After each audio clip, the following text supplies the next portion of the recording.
Hello, everyone. Mm, this week, our discussion is about the challenge of interreligious dialogue. We took the article from Marcus Metzner and Burhanuddin Muhtadi on title The Myth of Pluralism, Nahdlatul Ulama and the Politics of Religious Tolerance in Indonesia. In their article, want to show us that NU followers are generally as intolerant of religious minorities as the rest of the Indonesian Muslim populations, and in some cases, NU be more intolerant. The whole of Muslim in the religio-political intolerance, this is measured in terms of objections to non-Muslim holding political office, rose sharply. This affected religio-cultural intolerance.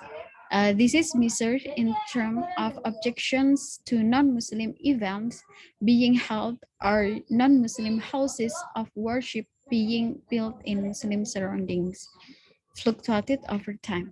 And how about NU? NU, the largest Muslim organization in Indonesia, is recognized as a defender of religious tolerance and pluralism, but the survey from Jeremy Menchik in 2010 and the survey from Marcus Mitzner and Burhanuddin Muhtadi in September 2019 show that NU supporters are generally not more tolerant than other Muslim, and Menchik survey focuses on lay citizens of NU. Menchik's examining the views of NU followers rather than their leaders, because according to Menchik, many NU leaders are tolerant but not liberal, while NU followers have significant tendencies toward intolerance. Then survey from Marcus Mitzner and Burhanuddin Muhtadi took followers from NU that they identify themselves as being part of NU. It means not as formal members of NU, but persons who feel that they belong to NU because of religio-cultural network, or as former student of KINU, as the relatives of NU activists, or as villagers living in close to an NU pesantren.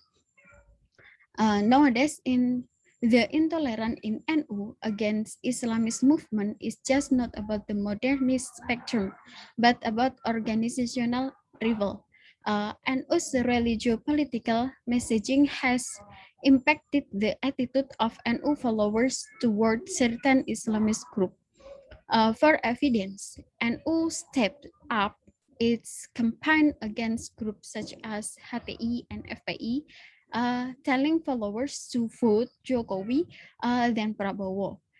It because would allow this organization to undermine Indonesia's pluralist constitutions and society. Uh, Even NU Banser had attacked FPI gatherings and suspected followers of HTI in some part of Java. Uh, the NU religio-political messaging based on the survey that NU followers who knew of FPI also supported what the FPI was fighting for. And in 2018 until 2019, HTI supporters among NU followers was 14%.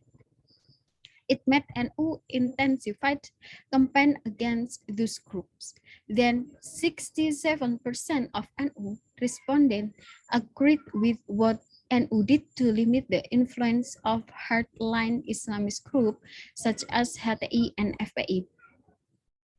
And then from Marcus Mitzner and Burhanuddin Muhtadi, they took from three aspects. This is from overall Muslim and followers and Muhammadiyah followers, but now we focus on NU followers. Here, they are 54% of NU followers that deny to non-Muslim houses of worship. This is religio-cultural that affected by religio-political. Religio-political, such as 52 NU followers, 52% from NU followers objection to non-Muslim becoming district head mayor, and 53% of NU followers object or deny to non-Muslim becoming governor. And this is just not uh, Muslim or non-Muslim, but also is about ethnic, because 59% of NU followers agree that as ethnic Javanese should vote for an ethnic Javanese president.